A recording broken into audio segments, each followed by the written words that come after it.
Welcome back to All Is Not Lost podcast. I'm your host, psychic medium Rianne Maldonado. It's been a little while since I've been behind the microphone, but I'm back today with a special episode. I'm also hoping to return to a more regular podcast schedule by mid to late July, but no promises just yet. Let's dive in. I was recently invited to give a presentation on mediumship for a metaphysical group a few towns away, and I jumped at the chance. I had such a great time putting together the slideshow, and I decided to break it up into 3 parts. First, I covered common questions I often get as a working professional medium. Then I addressed some of the most frequent myths I've come across in the world of psychic and mediumship work. Finally, I left a little time at the end to share some personal stories. I was lucky to have my son there to help with the audio and video recording, along with all the technical bits, so a huge shout out to him. Because of his support, I'm able to share this recording with you today. A couple of quick notes. While recording, I didn't always read each question or myth from my slideshow in a way that clearly separates them out for audio listeners. So I'll do my best to include a list of those questions and myths in the show notes for easy reference. Please also note that you may notice in my recording, there's an area where I have edited out a name due to confidentiality reasons, but that doesn't matter because the story is what I really want to share with you.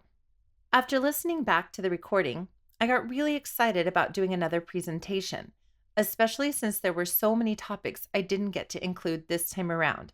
So stay tuned. I've been invited to speak again later this year, likely in late fall or early winter once the snowbirds return. So with that little bit of background, let's jump right in. I'll cue up the music and then we'll head straight into the presentation. I hope you enjoy it as much as I did putting it together.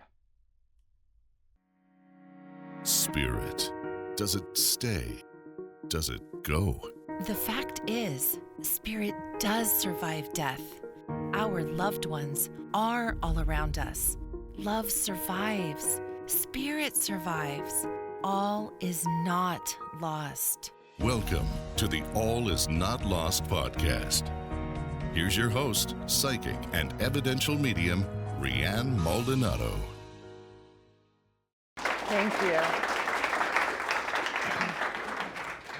I first want to thank Deb so much for inviting me today, and thank all of you for coming out. As I was driving here from Tucson, it was 112.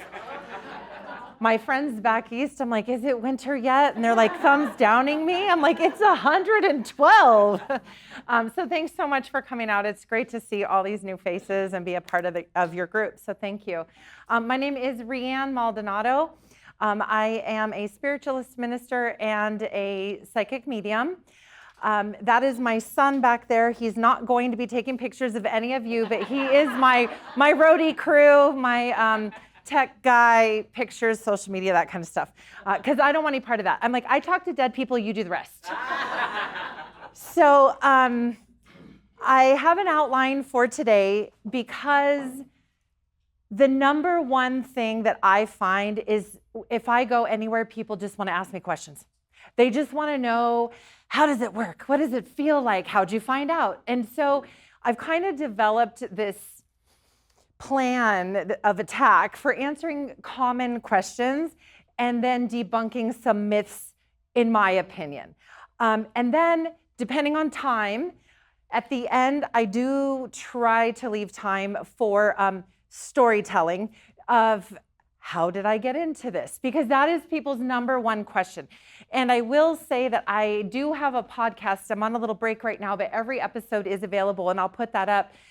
If you really are bored one day and you want to listen to an hour episode about how I got into this, it's there. And it's a wild ride. It's a wild ride. Let's see. I try not to say all the ums. It happens sometimes. So I have learned so much from Spirit. I've learned so much about myself and about people in general on this journey, and I love to share it. I tell my husband, the minute I stop being amazed by Spirit is the minute I'm going to stop offering readings, because I'm still amazed every day. I will do a private reading for somebody, and just be floored at the information that comes through from spirit. And even after all these years, it still amazes me that I can get these messages for people. And I want it to always be that way. So if it's not, then I'm not going to do it. I do private readings, I do speaking engagements, I do group events, things like that, unless I'm asked to be like a party trick. I don't do those because I take it very seriously what I do. I mean, I have fun with it, but I do take it seriously.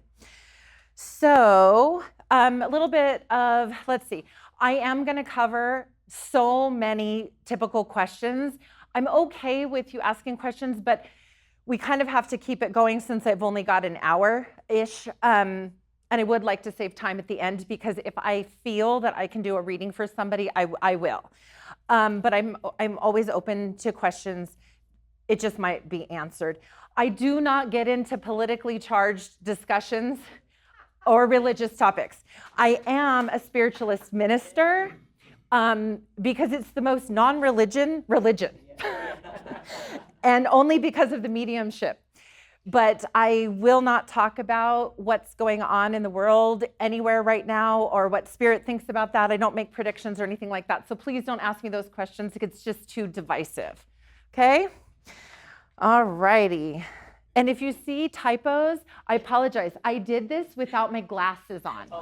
And I'm just now at the age, the last couple of years, where I need my readers, but then I put them on and I got to read, and then I got to take them off to see you, and it just makes me dizzy.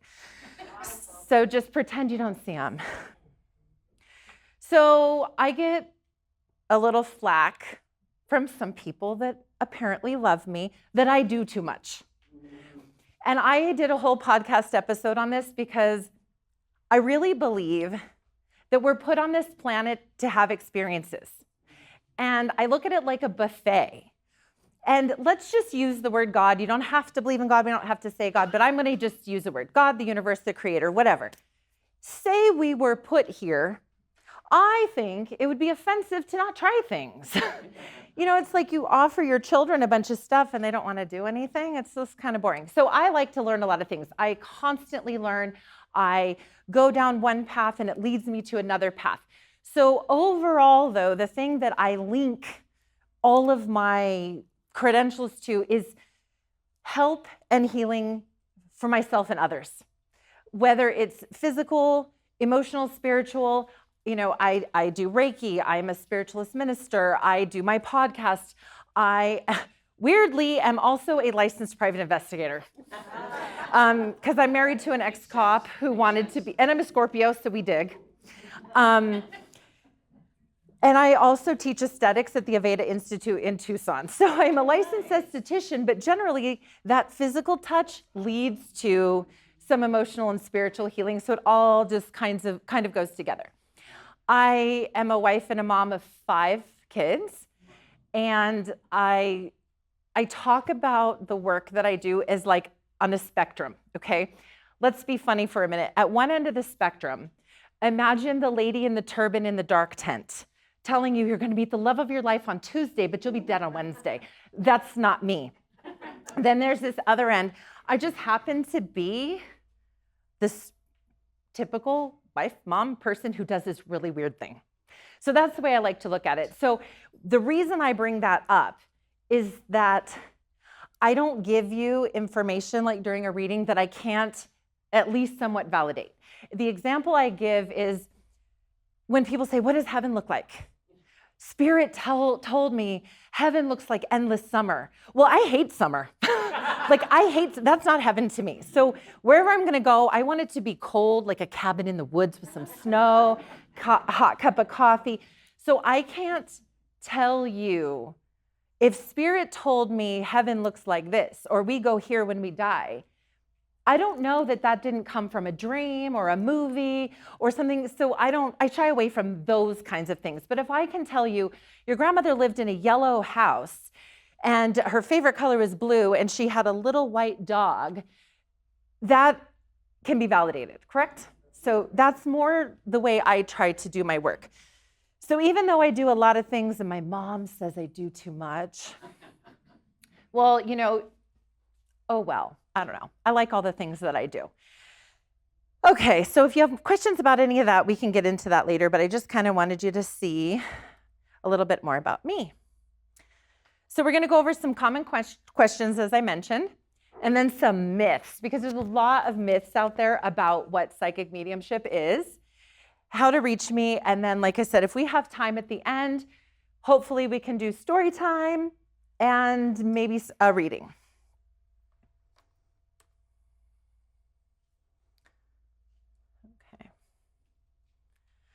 Okay, so a show of hands.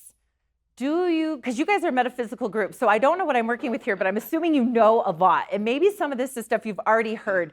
But how many of you would say you have an understanding of the difference between a psychic and a medium? Okay, good amount of the group. Okay, so we like to say all mediums are psychic, but not all psychics are mediums. So if I'm doing a psychic reading, sometimes there's people that come to me and they just need guidance with their life. They're having trouble with a relationship or a career move or something big in their life, and they really just need guidance about their health or something like that. They will come for a psychic reading. That's where I'm going to tap into you and the feelings I get. And it's very interesting when I'm doing those kind of readings, how it comes through in my body. I'll be getting ready, let's say, to be on the phone with somebody, a new client, and I have my little meditation ritual that I do, and I might notice that I start rubbing some part of my body, and I'm like, there's nothing wrong with my leg. And then I'm like, oh yeah, it's probably for my client. And I get on the phone with my client, and I'm like, what's wrong with your left leg? Oh, I just had surgery. I need surgery. So that's kind of how psychic works. It's stuff like that. Mediumship is when I connect with your loved ones on the other side. So two very distinct different things. They do have some overlap. And sometimes I'll start out doing a psychic reading for somebody. And now, mind you, my mentor in England would yell at me for saying this. She's appalled at psychics. But, because you should never mix. Anyway, I will sometimes be starting out doing a psychic reading for somebody, and then grandma will come in, or grandpa will come in, and they've got something to say. So sometimes that psychic guidance that's coming from me and my spirit is then added to or complemented by somebody from the other side. But then I do pause and say, okay, this is no longer coming from me. This is coming from your grandfather, your mother, your dog. So those are the big differences between a psychic and a medium. So like I said, we say that all mediums are psychic, but not all psychics are mediums, because you have to be somewhat psychic and tapped in to talk to spirit. But you don't have to talk to spirit to be psychic and give a psychic reading. Make sense? Okay. So can I turn it on or off? I get asked this all the time. And I know that there are going to be varying opinions. Please know that everything I talk about today is just from my experience. There's no judgment. If you have another opinion or you've had another experience with it, this is really, truly just how I have embraced what it is that I do. So I often hear people say, oh my gosh, I'm bombarded by spirit all the time. Oh, they're all around me all the time. They talk to me all the time. I can't sleep. I can't do this. To me and in my experience, that's poor boundaries. I'm not bombarded all the time. I'm bombarded by my children all the time. My son may be 28, but his youngest sister is 9. I have 4 little ones. I started over. So I don't need to be bombarded by spirit and the living. That would just be too much. So I don't necessarily need to turn it on or turn it off, but I do set boundaries. So I know, I like to joke when I'm teaching people individually or mentoring somebody that I often say, okay, you're in charge, you're alive, they're not. You're allowed to say, and I'm silly about this, I only want to have a visit from you on Tuesdays at 2 p.m. Spirit has to listen to you. If you believe that you have the boundaries, then Spirit will honor your boundaries. Perfect example of this. My children all know what I do. I'm the weird mom at the school, and that's okay. But my youngest, a couple of years ago, she came screaming in the room at 5:30 in the morning, there's a man in my room. And my husband, the cop, jumps out of bed like, what are you talking about? I just knew. I'm like, it's just a spirit. And somehow I just knew. And so I talked to her because she was a little scared. She'd been laying in her bed and she saw a man playing with her toys, and then it moved over to the other side of her room. Really freaked out. She was like 6 or 7 at the time, understandably. But what was interesting is later that day, I had a Reiki client for the first time, and he's profoundly deaf. And I had only known him as he had been my sign language instructor, but he has now booked a Reiki appointment with me. And often before I'm going to do a reading or a Reiki appointment or things like that, I meditate a little bit and kind of see what I'm getting. And it was weird. I didn't make the connection.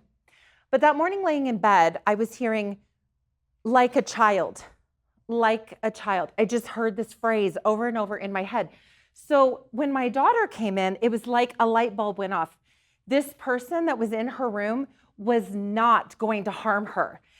Later, long story short, I made the connection with my Reiki client that his uncle Nicky was visiting.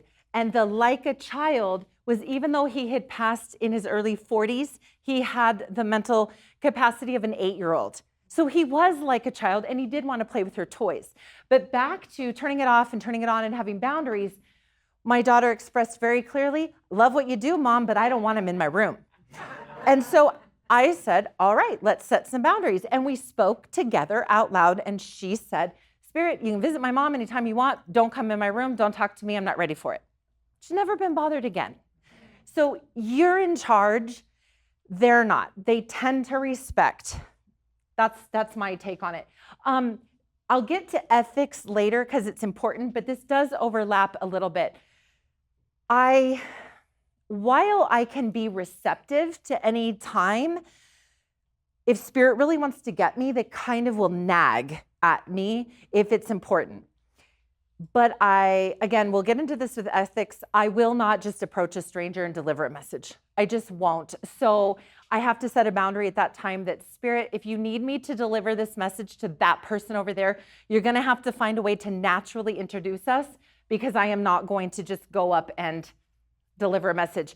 It's just not the right thing to do. Can I read your mind? Am I sitting here looking at any of you reading your mind? No, I don't try to. That's too much work for me. I don't need all that information. Plus, it would probably make me scared that you don't like me or something. I don't want to think about those things. Now, obviously, if we're in an appointment and I'm sitting down across from you and I'm focusing on you, the goal is to know you and understand what's going on with you so I can help you. That's different. But do I just walk around trying to psychically spy on people? Absolutely not. Again, too much work. I don't care. I don't need that much information. And it's not my business. It's rude. So I wouldn't do that. Okay. Are dead people scary? I hear this so much, like, ooh, you're messing with something scary and dead people can hurt you. In my experience and my opinion, absolutely not. The living are far scarier than the dead. 100%.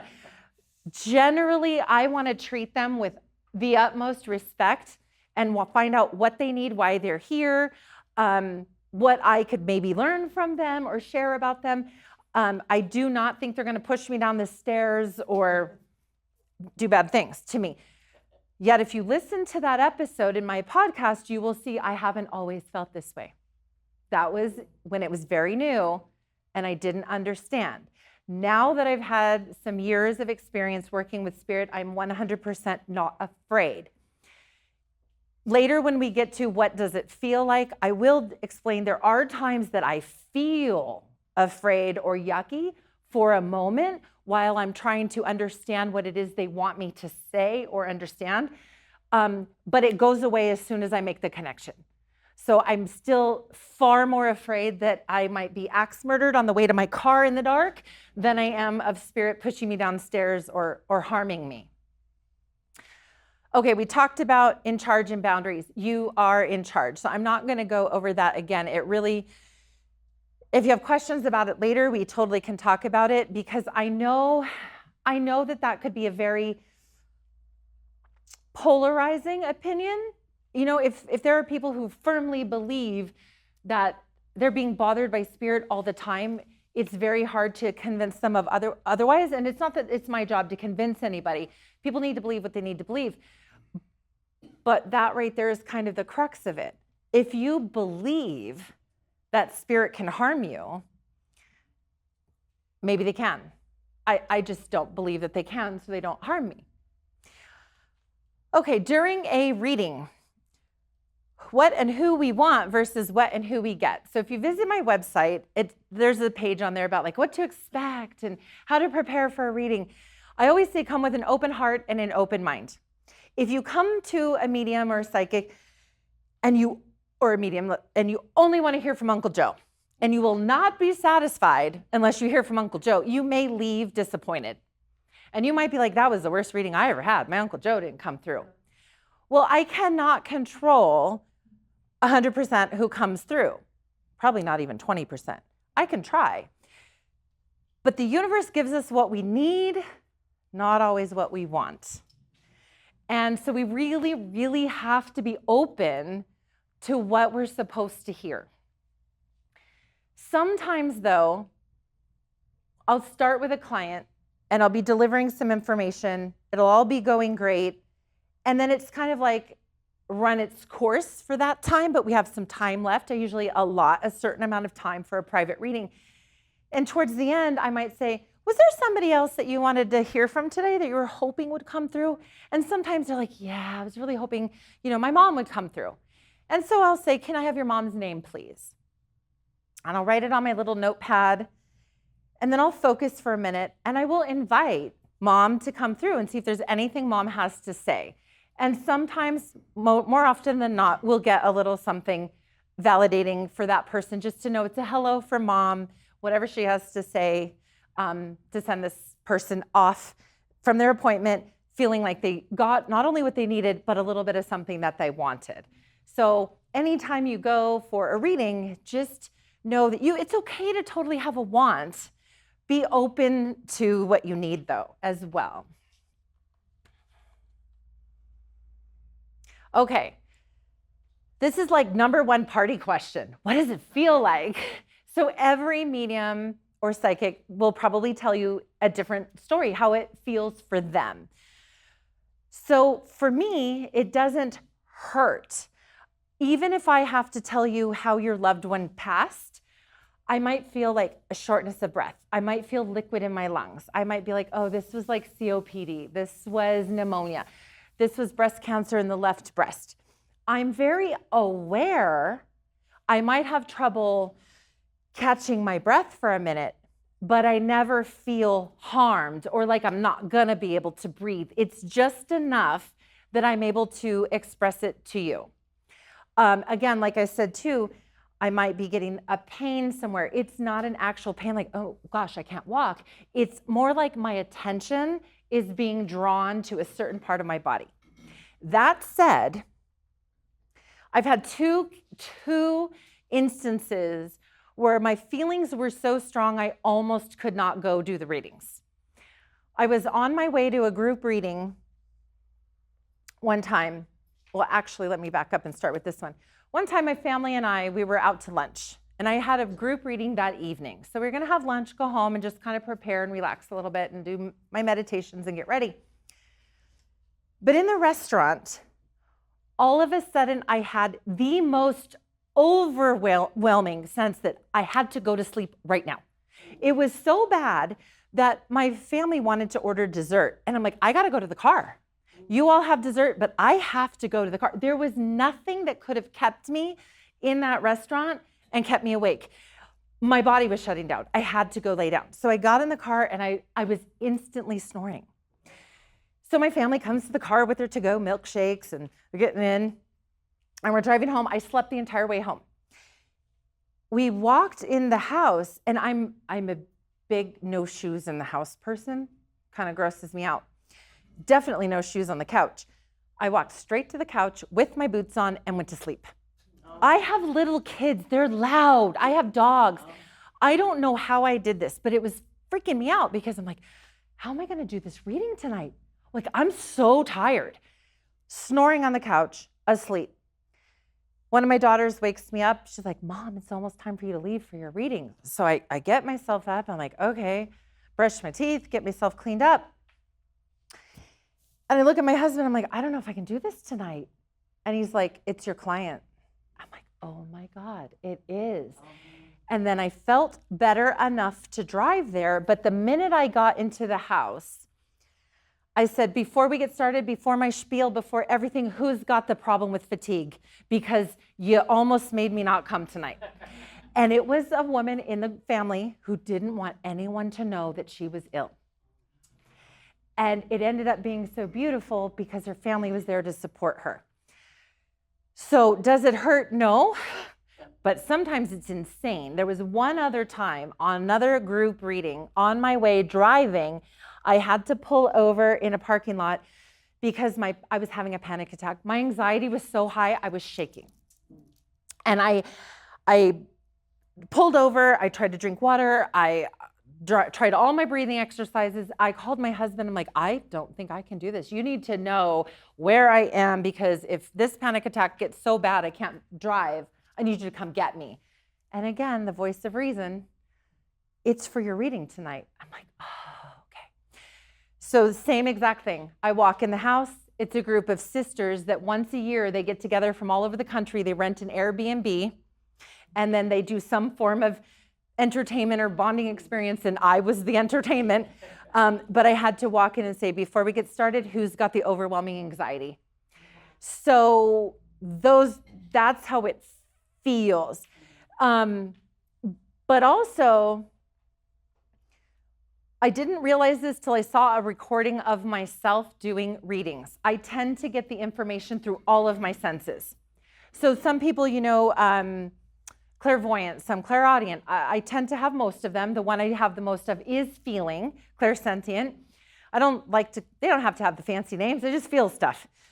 But I do, after watching that video, I did notice that I deliver my information by saying things like, oh, they're telling me this, or she's showing me this, or I'm feeling this. I was using all my sense words, or I'm smelling this. I often will do a mannerism that isn't mine. So I was in Lilydale, New York for a seminar, and I was doing a reading for a lady. I was sitting there like this, talking to her about Aunt Carol for like 30 minutes. And I'm just like, Aunt Carol did this, and Aunt Carol did that. And she's like, yep, that's Aunt Carol. And all of a sudden, I'm like, Aunt Carol was a chain smoker. And she's like, oh my gosh, she was never without a cigarette. I've never smoked a cigarette in my life.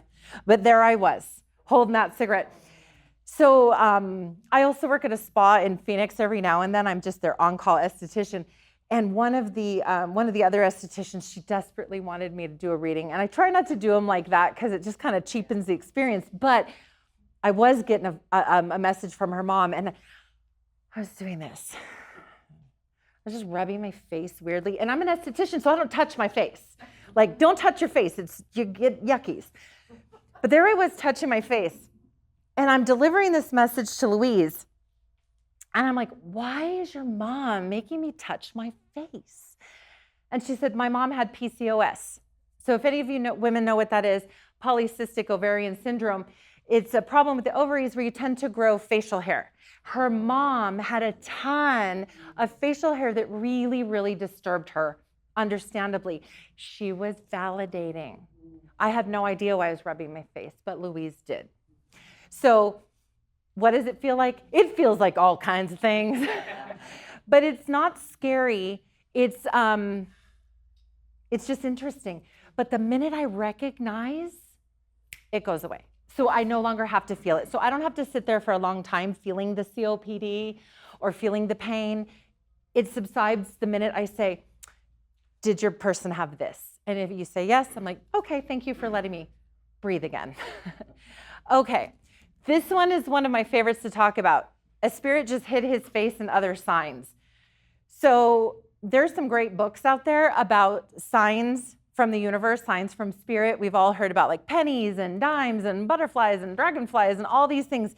And they're all possible. Your spirit person will send whatever signs mean something to you, and don't let anybody invalidate that for you. And it might be very different than mine or your neighbors. That's totally fine. But signs and symbols are very specific to the medium. Also, we have our own. Let me give you an example. Say I'm sitting down with you and I see a red apple. Now, to one medium, that might mean New York. To another medium, that might mean their spirit person was a teacher. So each person has to learn what their signs and symbols are for them. So I used this example because it was one of the most profound for me when I finally figured out what it was. I was doing a reading really in the beginning when I was first putting myself out there. And it was over the internet. It was, it was over the internet. I don't even know where the lady was. I don't remember much about it. But I do remember I had her grandfather there. He was a Hispanic man, nice looking. He loved to dance because he was showing me dancing. And he was showing me that he, had a wife who was still alive. But he was showing me all these things, and it was great. And I was validating all of it with my client. And then all of a sudden, he turned away from me. He just showed me his back. And then I heard another family. And I was like, what the heck is this? What does this mean? Why did he turn away from me? And what is he saying? And that's another thing about doing the kind of work that I do. How do you deliver a message that might be yucky? How am I going to say to this granddaughter, did your grandpa have another family?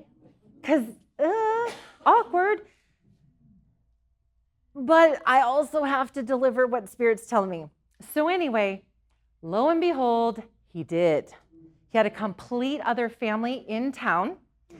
And so my client's mom, when her and her sisters were young, would go to school, and there'd be other kids that would say, why was your dad at my house last night?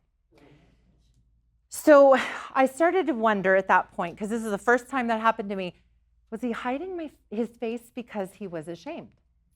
So I just made a little note in my book. A few years later, I'm sure there were more in the middle, but these are the ones that stand out the most, that are the most impressive. I was invited to come read for a family in Tucson. And the spirit that was coming through was for the husband that I was there with, and his wife was there taking notes. And my husband was there taking notes because he used to be a skeptic. And I'm getting my client's brother. So I'm describing him. He's tall, he's handsome, he's got a beard and a mustache. He's standing in a lush green yard. The fence is about this high. There's a little girl on a swing next to him. She's still alive. Everything, he's like, yep, that's my brother. And then all of a sudden, he turns away. And now I've remembered back to the other family guy. And I said, why'd your brother just turn away from me? What's he ashamed of? What did he do? And he said, he stole my wife.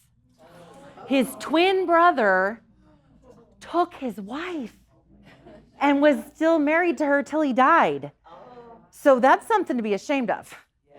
So this is now, I understand 100% that when a spirit turns away from me, they're telling me they're sorry, they feel guilty, they want forgiveness.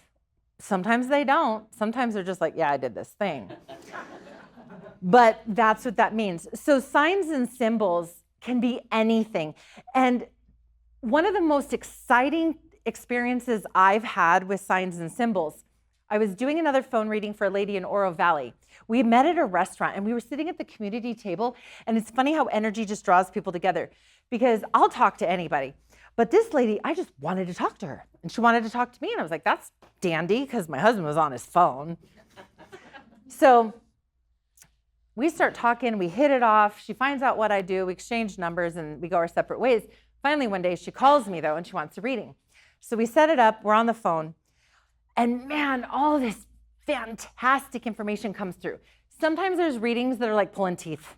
I'm like, oh my God, please talk to me. And other times I'm like, oh, slow down, I can't say it that fast. This was one of those so fast. He was showing me his motorcycle, his Hawaiian shirts, how 500 people showed up to his funeral, all wearing Hawaiian shirts. Like, it was the most impressive I've ever had a spirit talk to me.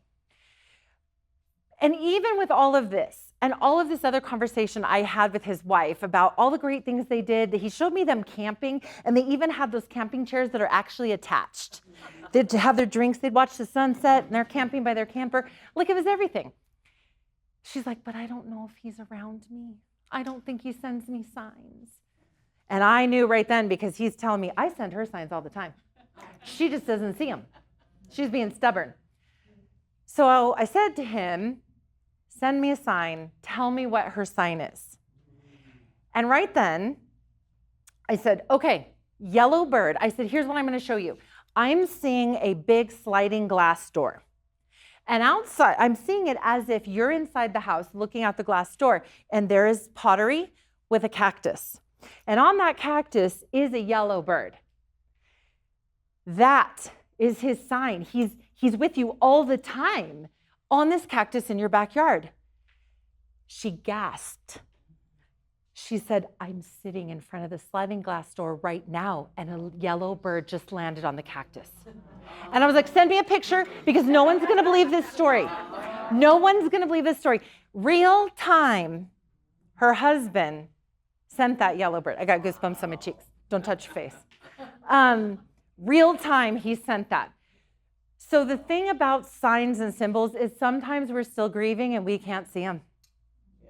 Sometimes we rationalize them away because we don't want to believe, we're scared.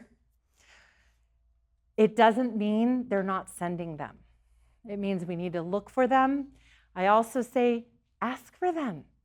Tell your loved one, I'm struggling. I need to hear from you. I want to see a purple elephant in the next 3 days. And no joke, you'll be at a store and there'll be a card on the rack with a purple elephant because your person is listening. You often aren't. So signs and symbols are a big thing. And it could be the funniest thing. It doesn't have to make sense to anybody but you and your person. Your grandma's giving me the side eye. I do not know how many times I've been in a reading. So I have a home office, and then I have an office that I share with a woman who came and spoke to you recently, Michelle. And I'll be sitting there and I'll get comfortable. I'll have my coffee, light some candles, and I'll be reading for somebody. And it'll be grandma. And all of a sudden, I'm sitting up. And one time, I even buttoned my shirt a little more. And then it started dawning on me, kind of like the man who turned away. Grandma has manners, and she wants me to sit up straight. She says I'm showing too much and I got to button my shirt. So I will say to my guest or my client, your grandma was proper, wasn't she? And she's like, oh yeah, we had to sit up straight. We had to dress well. I said, your grandma is dressed pristinely. There is not a wrinkle. Everything's perfect. So it's funny. Sometimes they will come through so much with the same personality that's the validation. And they will make me do things like that again, I won't even realize I'm doing it for a minute. And all of a sudden I'm like, oh, this isn't me. She's making me sit up straight. She's making me do this or that. Spirit has made me do some funny, interesting things like that. So they can still have some impact on us from the other side. So some spirits are chatty, others ghost me. Ha ha, that was just a little joke. So I noticed early on, as I mentioned before, sometimes spirits will give me so much information I cannot say it fast enough and I have to slow them down or scribble some so I don't forget. Others, I'm like, oh my God, these people spent money on me and you're not showing up. Start talking. And what I have learned are there are reasons why some people are quiet on the other side. Sometimes they were quiet in life and they just didn't want to be the center of attention. And that just carried over onto the other side. And they're not chatty. They're more reserved people. They're not the front of the line people. And they're just quieter and it's a little harder to get information from them. And I kind of have to do it a different way. I have to ask them, okay, show me something. If you don't want to talk to me, show me something or make me feel something. I need your person to know that you're here and that you're okay. Other reasons why they don't talk to me, I've realized, is religion. And I said we weren't going to talk religion, and we aren't. But I have found some people, especially older generations, if they were very religious and this kind of stuff would have made them uncomfortable, they won't talk to me. And so I will have to ask my client, was your grandmother very, very into her church? Oh yes, her faith was everything to her. Okay, that could explain why she's not wanting to talk to me. And then I can usually work with spirit. I can usually tell them, because this is true, I only work in the light. Whatever everybody else wants to call it or say about it, I say a prayer before I do readings. I do believe in God. I work in the light, and generally spirit will work with me. But that happens sometimes, and once we kind of like the pains in my body, once we tackle why they're being quiet, they'll generally start to talk to me. So religious upbringing, or some people are just scared. If the person in spirit thinks this is dangerous, or that I'm doing something that's not okay, sometimes they're the quieter ones, more often than not. But we can usually work through it. Other times it's funny. I'll be connected with somebody and I'll be like, your person thinks it's hilarious that you're talking to me. And they're like, yep, that makes sense. They think this is ridiculous and that you don't need this, or this is foofy. Yep, that's true. I'm like, well, here we are. Let me tell you about your person. So that's just kind of a funny thing to talk about, is our personalities do carry over. But I want to make a side note to that. I believe, and from experience, two things. Have a drink of water real quick. One, I believe that when we cross over, we do have the ability to do good things. Even if we didn't do the greatest of things here on earth, I don't think it's the end of the line for us. I think we can redeem ourselves by doing certain things on the other side. The flip side of that coin is, just because you die doesn't make you all-knowing and awesome at everything. So if Aunt Susie gave you terrible advice in life, she might still give you terrible advice in death. We still have free will, and we've got to kind of pay attention to that. And that leads me to that one. Are we all knowing when we die? No. Yes and no. Sure, they can see things. Your mom might come to me and tell me, you're struggling with your left foot right now, and you have a photo on your mantle of you and your dog at a park. So they can show us that they know what's going on in our lives, but do they know everything about how the world works? I don't know. Do they give good advice? I don't know. Sometimes. Okay, next one, because look, I'm talking too much. I'm going too slow. Do I use tools in my readings? So tools, I mean like tarot cards. Yes, I decorated my whole thing with tarot cards because it's really hard to find spiritual templates. Tarot cards, Ouija boards, things like that. A lot of mixed feelings on that. So when I first got started in this kind of work, I was terrified. I was like, nope. Somebody told me I was a medium. It was too scary. I didn't want to do it. She introduced me to some angel cards. I was scared of tarot cards, but I started with angel cards, and I kind of went down this path. And then fast forward a few years later, I'm like the tarot card reader for the city of Tucson. I'm at everybody's party reading tarot cards. I got really good at it, loved it, taught classes and everything. So I had a tool that I used to get information and share it. 2019, November, I'll never forget. I was doing an event and I was reading tarot for people throughout the day. At the end of the day, I just intuitively knew I was never going to read tarot again. I have 47,000 decks of cards.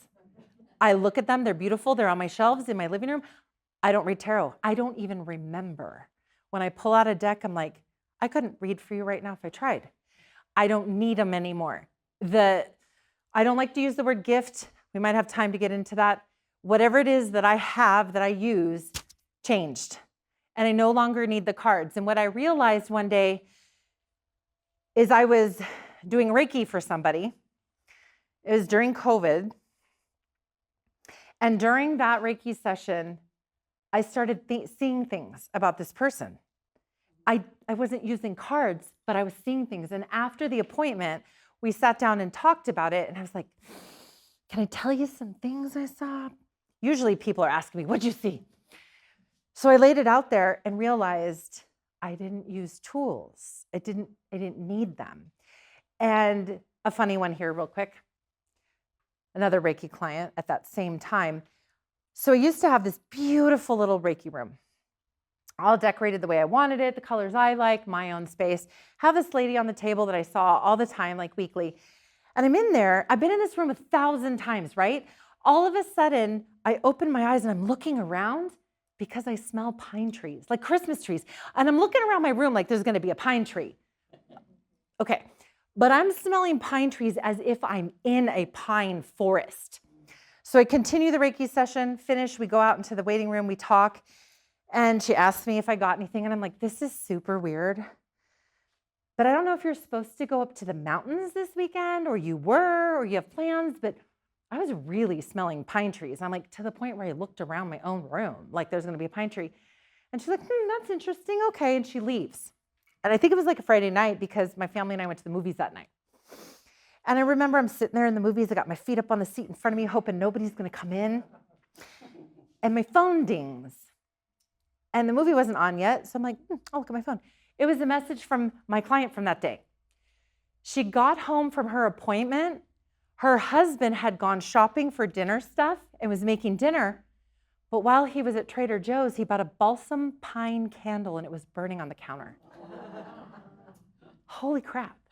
I was like, oh my gosh, thankfully I have this in writing because nobody would believe that. So that's when I realized really over and over these things kept happening. And I knew intuitively I wasn't supposed to use the cards anymore. And Spirit was showing me I didn't need the cards. I'll touch on Ouija boards. I don't mess with them. I don't think we can open portals to hell. We'll get to that. I really don't, because I think you have to believe in that stuff for it to happen, and I choose not to believe. But my husband's Hispanic. He's like, don't be conjuring things. I'm like, I don't know how to conjure. I'm like not that powerful. So here's what's interesting about Ouija boards. In England, at the Arthur Findlay College, they call them like spirit boards or message boards, and they're not afraid of them. My mentors use them all the time as a means to communicate. I believe 100% it's our intention. Do we want any tool in the hands of the wrong people? No. Do I think I could safely use a Ouija board? Sure. But I also study parapsychology. I also know that we emit just enough little frequencies that we cannot really verify that we're not pushing that thing around. My take on it. Maybe I'll try it someday. I don't know. I think I did when I was like 10 with my neighbor, but we didn't know what we were doing. And of course, one of us was pushing it.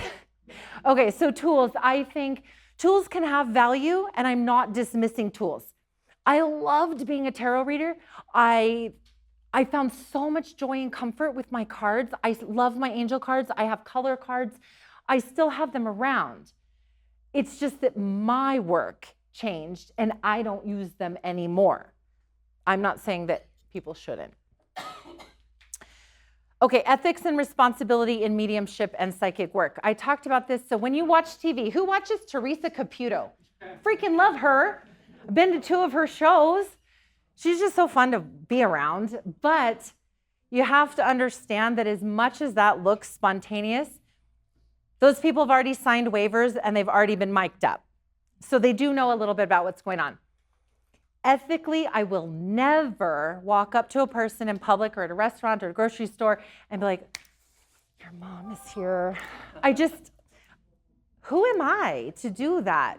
I don't know how that's going to be received. What if that's going to destroy you and you're going to get in a car accident on the way home because I just upset you so badly? What if it's scary? What if that's not in your belief system? It's none of my business. And that is when I tell Spirit, find another way to get that person to me legitimately, and then I will deliver your message. That said, there are people in my life who know what I do. I was getting my hair done a few years back, and she was like, okay, I'm gonna go mix up the color. And I got a spirit right here, and she wants to talk, and I'm like, no, I'm not gonna do that to her. I'm not gonna bother her. It's tacky. She's working. No. But this woman is like, no, you gotta talk to her. You gotta talk to her. I gotta talk to her. I gotta talk to her. And she just won't leave. And I know I said boundaries, but this is one of those times where I'm like, okay, I know my hairstylist, and I'm gonna just see how this plays out. But I'm telling the spirit, nope. Then my hairstylist comes back and I'm like, oh my gosh, do you have an aunt on your mother's side in spirit? Because it gets to be where I can't hold it in. There are times where it's like, bleh, I gotta let it out. But I believe that spirit knows when I'm not gonna. So they push me when they know I can. And so it ended up being a great thing. The spirit was here for my hairstylist's mom. I delivered enough information that she gave it to her mom, and then she brought her mom to my house for a reading. And it was brilliant. It was so healing and wonderful. But ethics and responsibility. I also keep my readings confidential. I don't share them. I might share stories where I don't use names or examples of things that have happened, but I don't be like, oh, guess what? I saw Mary yesterday, and oh my God, her dad. I don't do that. But my biggest one is the ethics of, I just don't approach people. I don't think it's appropriate. And I hear people a lot say, I was at the grocery store and this lady came up to me and she told me that my grandpa's like hovering around me or that I have an attachment. Don't get me started on that, sorry. I shouldn't have said it like that. But I just don't do that. So I don't think that that's something we should do. Okay, and I'm speeding up a little because I feel bad we're taking so much time. Why validation is important. So if I said to you, your husband is here and he loves you so much and he's just really proud of all that you're doing and he knows that you're tired and blah, blah, blah. While that is a beautiful message, if I haven't established that I'm talking to your husband, it has less meaning, right? But if I have given you information, your husband used to do this kind of work. He used to dress like this. He really cared about his shoes. He never brushed his hair, and it was a topic of conversation. If I've given you all this stuff, you're like, that is so my husband. Remember the 500 people at the funeral in the Hawaiian shirts? Now, if I tell you he loves you, that's maybe enough because I validated that I'm talking to him. And if his message is simply, I just need you to know I still love you, that's okay. So validation is exceptionally important to me in my work. Grief, healing, and closure. I told you at the beginning, I will stop doing this work when I stop being amazed. I am not bragging in any way when I say this. I'm merely just repeating a story. So I hear a lot of times that people are so grateful after a reading, that the information they get really does help them heal. And I'm so grateful I can provide that for them. I don't take full credit. Yes, I do work on myself. Yes, I do pay attention and listen. Yes, I've learned how to deliver these messages, but I know it's not just me. There's so much more at play that I don't take all the credit. But I also mentioned I'm not a party trick. This is real work for me, and I value it very much. I only deliver messages that are helpful, hopeful, and healing. I want to help people heal. I want to give people hope, and I want to be helpful to them. It's not for fun, and don't take it lightly. I had a wife come to me for a reading, and then afterwards she said, I got to bring my husband to you. He's a mess. And so she brought him to me, and within minutes, I'm connected with his father, and my client is just sobbing at the table. I'm telling him all these things, you did this sport and that sport, and he'd love to take you to this, and he'd like to do that, and you guys did this. And he's sobbing because he's like, I've always felt like a failure. Like my dad just didn't notice me, didn't care about me, yet I didn't know that. So I'm delivering everything from his father. And he realizes that his perception of how his father felt about him was not correct. His father was very proud of him. And then his father delivered the best validation ever. I'm sitting there and I'm like, why am I seeing rows and rows of pristine tennis shoes? Just rows of these pristine tennis shoes. And his wife slaps the table and starts cracking up. This man collects tennis shoes and like that's his passion. And she said he has more shoes than she has clothes. And and he would clean them. They were perfect and everything. So his dad was validating, showing, I know what you're doing. I see your shoes. This is like the ribbon, sealing it all up, that I love you and I'm proud of you. And at the end of that reading, he literally said, I've been in therapy for 20 years and I haven't felt as good as I feel today. And I was like, oh my God. Okay, well, your dad. Okay. How to be prepared for a reading, we already touched on that. If you choose to have a reading with somebody, go with an open heart and an open mind. I also say this, don't feed them information. I tell people, I only want your first name and your phone number so I can call you. I don't want you to write me a dissertation in your email. If I get an email like that on my website, I have my husband screen it, like, tell me what I need to know. They want psychic or mediumship. And then write down their phone number for me because I don't want to read the email. Yes, we need interaction. That's the difference, though. I can't have someone like this. They try. Spirit's pretty strong and persuasive. Generally, my skeptics end up being my best ones. But you do have to interact. So I say this, do not feed me information, but I do need you to answer me if I say, your husband, blah, blah, blah, blah, blah. And if you say, yes, that makes sense to me, or no, that doesn't really make sense to me. A no is okay. Maybe I'm delivering it wrong. Spirit doesn't make mistakes, I do. But that back and forth keeps the energy up so I can keep connected to Spirit and I can keep connected to you. So it's okay to validate the information or say no, or maybe, or I'm not sure, but you have to talk back to your person. But you don't have to supply a bunch of information. So being prepared, I showed up for a group reading one time. This I will never do again. I have so many rules now. This woman and her husband wanted me to come to their house. And they wanted all their kids and kids' spouses and everybody there. And they had this living room with this big giant couch. And everybody's sitting there. And then they put one chair right here for me. But behind me was a TV on, bigger than this. Muted, but on. And I'm like, okay. So I'm trying to connect with their dead people, but I can feel they're just watching TV. So I have rules. You got to be in a quiet place where you can listen. Please don't be driving. I have people tell me, oh, I'm going to take your call on the way home from work. I'm like, no, I don't have time for that. If you want to hear from your people, let's have some respect for them and me and yourself and the people you're driving around. So be in a quiet place where you can focus.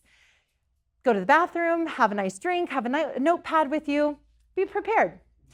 My mentor in England, she always says, show up for a reading like you're gonna have tea with your granny. She's like, put on your lipstick. I'm like, okay, I don't wear lipstick, but I'll do other things. Okay, how much time do I have, Deb?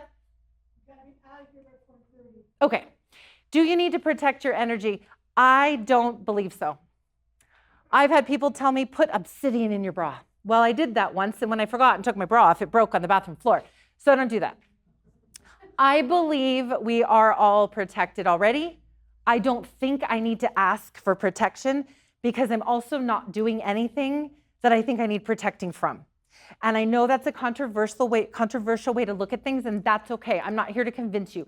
My personal opinion is I believe I'm protected at all times. I believe we all are. And so I don't need to protect my energy. I also don't put myself in positions where I feel like I need to. My opinion. Okay, how often can you get a reading? This is one reason I got out of doing tarot. People become too dependent on their readers. And I would have a fantastic reading with a client. I would give them answers to their questions and it would be beautiful. And they'd come back next week and ask the same question. They don't want personal responsibility. I'm really big on personal responsibility. I can give you all the information under the sun, but what you do with it is what matters. So if people become dependent on their reader, they're taking away from their own personal responsibility and trusting in their own instincts. When I do mediumship, I won't do it more than 6 months apart. I have a lady in Florida, she's 82 years old. Every 6 months she gets a reading. She wants to hear from her son and her best friends from the nursing home, and we just do that. Her granddaughter gets her those as Christmas presents and trades me a massage. Psychic readings, I would say the same. I just think that people need to take time to digest the information, do something with it, put practices in place in their lives, and not rely on someone else to make their decisions for them. So I'm really big on that. I do set limits. I don't need your money that bad. I want you to be healthy. Does that make sense? I don't bend on that one. Okay, here we go. Popular myths. I'll talk a little quicker. Mediums can only guess or use cold reading techniques. Sure, most of them do. Am I guilty of sometimes seeing the look on your face and then I know? And I'm like, oh, no, that was this or that. So sure, I would say more often than not, most of us are shysters. I, for a very long time, would not use the words psychic medium, spiritual advisor, this or that, because there's a connotation with it. It just is. And then one day I decided to tell the universe I own it. And I put it on my license plate, medium. And I thought the right people who need me will know. The others will think it's just something funny, and it's true. So when I first started actually doing readings, I used to think, I remembered back to being a kid in the 80s at my grandma's house, and there'd be those commercials on TV that you could call into the psychic hotline. And I remember thinking, wow, that's really cool, but how can they tell you anything about yourself over the phone? That's weird. And so I always thought that was a sham. And so then when I took my first mentorship as a medium, I'm very skeptical. And she said, okay, your homework is, you're gonna do a phone reading with who I pair you up with.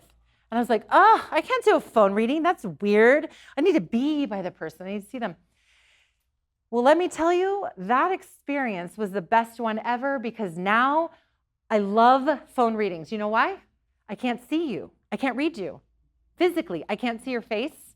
I can't see whether you look happy or sad at what I said. I can't see you go, or, so I feel that I can give you a really good reading over the phone. I don't do video anymore. I'm either in person or phone because I don't want to be accused of that. And studying parapsychology, there's a lot of blind studies they've done, really, really in-depth things, and we do a lot of it here in Tucson. It's pretty fascinating. To eliminate this as much as possible, and they have had success. So I know that we can do this. That we can do these readings and it be real. But I try to leave out as many chances of being accused of cold reading as possible. Okay, talking to spirits can open portals. I don't believe it. A lot of people do, and that's okay. Maybe it's a protection mechanism in myself. I'm not being snarky or snotty about it. It's just maybe I choose to believe it so that I don't conjure, as my husband would say. I know that my readings, again, helpful, hopeful, and healing. That's my intention. I set that intention. I believe that intention, and I only work with that intention. So I'm not opening anything. Plus, I don't think I'm that powerful. Okay, only certain people are born with a gift. I said we would touch on this. I believe that's crap. And anybody who says that, I'd walk the other way and I wouldn't give them a dime. I'm no more special than any of you. 100%. Any one of you can talk to your loved ones. You don't need me. You don't need someone like me. You need the openness and willingness. I believe some of us are scared out of our intuition when we're kids. And I believe some of us rationalize it away. But I think every single person is born psychic. I think it is our internal compass. It's what tells you, don't go down that dark alley at night. It's what tells you, oh, I shouldn't be dating this person. Or whatever it is, I don't think I should take that job. You're born with it. It doesn't go away. We stuff it down. Some of us just bring it back up and develop it more than others.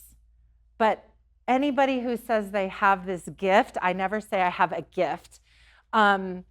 And that you don't, I would run away from them. Spirits are trapped and need to be sent to the light. I don't think I'm that powerful. I also don't think God makes mistakes, or whoever puts us here, I don't think they make a mistake. I don't think we have that need or that right. You'll hear, if you listen to that episode about when I found out about my mediumship, that the medium that came to help me when I didn't believe in mediums, she said that she was helping somebody in my daughter's room go to the light. And I remember thinking, that's interesting. Okay, I don't know what to do with that. But the more training I had and the more time I spent in England, because they're super big on mediumship in the UK, that's when I was told God doesn't make mistakes. And it just made sense to me. And who am I to be the one to help you along the way? That's just my take on it. Okay, and we already talked about that one. Mediumship can't be done over the phone or the internet. Again, I think some of my best readings are done over the phone.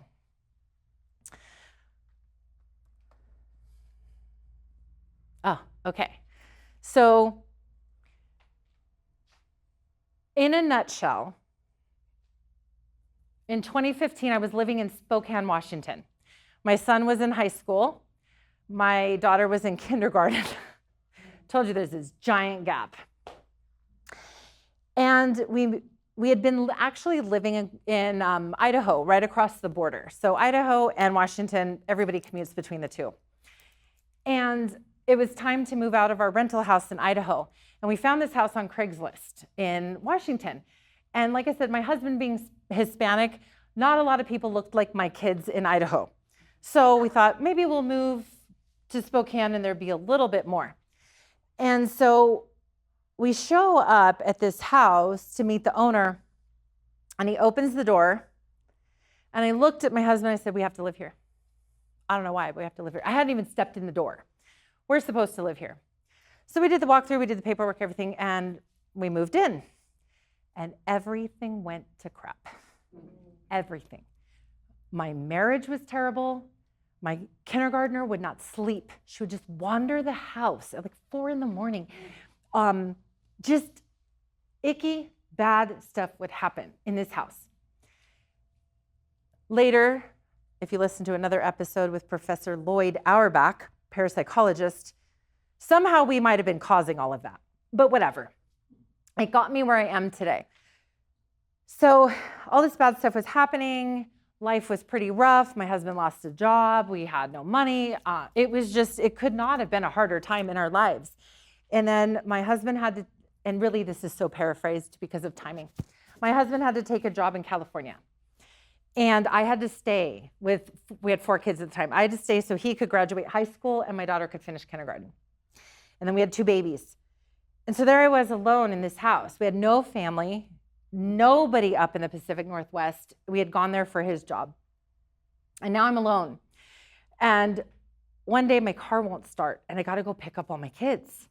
It was super weird. It was like I'd driven my car that day. Everything was fine. I went to the car wash. I got the oil changed, backed my car in, put the babies down for a nap. I'll remember this day till the day I die. But my car wouldn't start. And then it dawned on me, in all the time we had lived there, no neighbors had ever come and talked to us.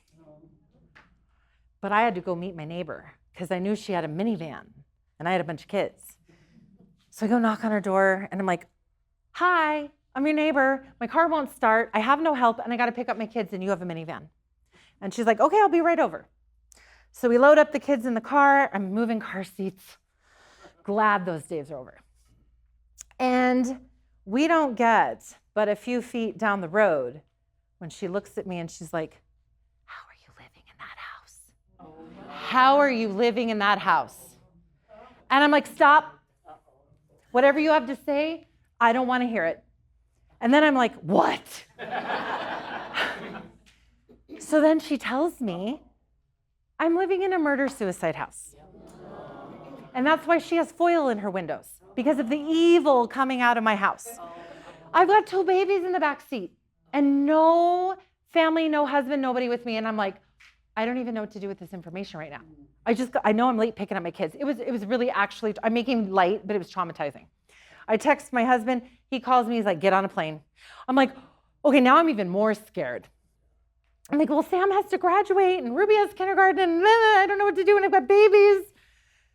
So anyway, cliffhanger. No, if you want to listen to the episode, you'll get all the details. And I don't earn any money. It's that tiny of a podcast. I'm not trying to sell you anything. It's just, we don't have time for the story. Come to find out, there had been a man and his girlfriend. He owned the house. She lived in the house too with her 2 boys. One was autistic. They were twins. Apparently, the autistic boy caused a lot of problems in their relationship. And things got bad. She moved out. He decided to go kill her and one of the boys. And then he came home and killed himself in my house. The owner did not tell us any of this. My daughter, who's now 13, was the child who slept in the boys' room. And so that made sense after everything we put together. It made sense with things we saw on the video monitor. We have pictures from our video monitor. My son will corroborate, like baby monitor would be pointed at the ceiling. Weird things would happen. So I had to live there a few more months, terrified. I didn't know what to do with this information. Got a hold of a friend of a friend of a friend who said she was a medium. Remember, I didn't believe in mediums, but I was like, he went to a Catholic high school. I called them. I'm like, on TV, you people help. So can you help me? And they're like, mm-mm. Later, come to find out, they knew where my house was. They did not want to come. But this friend of a friend of a friend puts me in touch with a medium. She came over. She did some saging. She did some magic stuff I had never seen before. And then I remember when she's all done spraying magic spray and smoke and fun things, which I'm making light of now, but I use them all now. But at the time I was like, oh my God, what is she doing? We sit down on my living room floor and I look at her and I'm like, why me? Like, why is this happening? Why? Because now I felt tricked because I wanted to live in that house. And she goes, well, because you're a medium.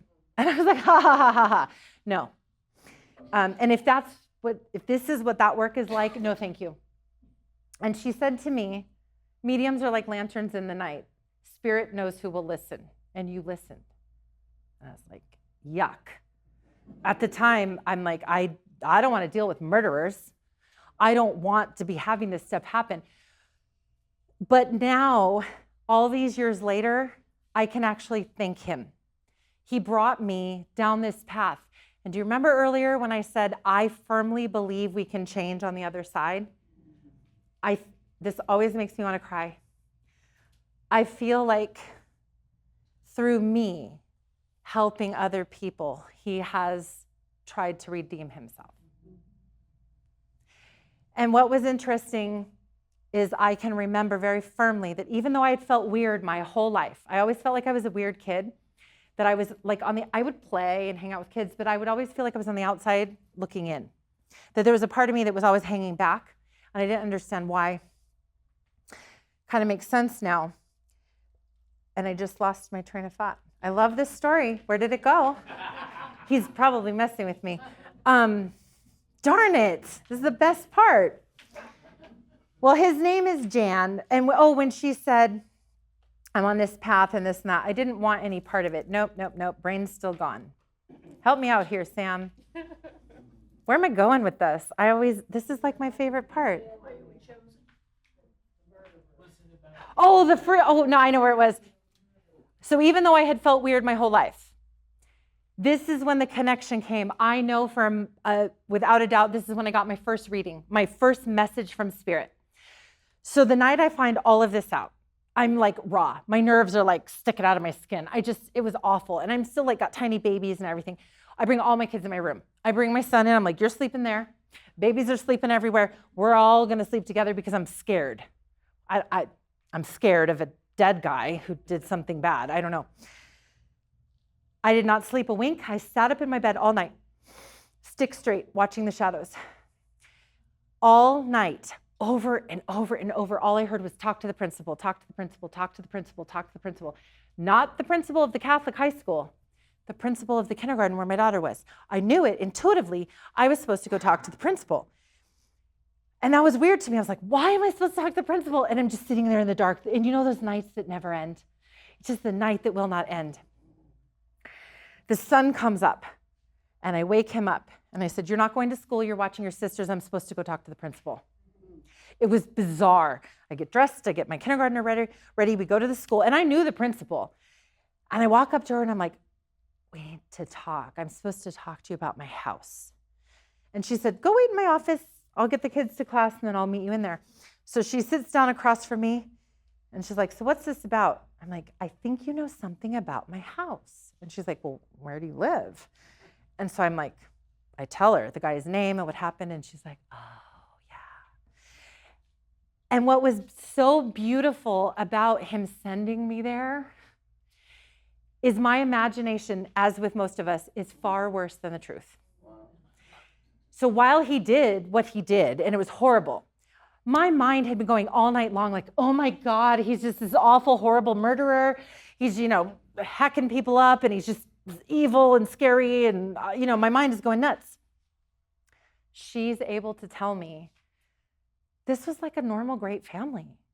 He would come to the school, volunteer, she would. The kids were great. He snapped one day. He had depression, and he just snapped. That doesn't excuse murder at all.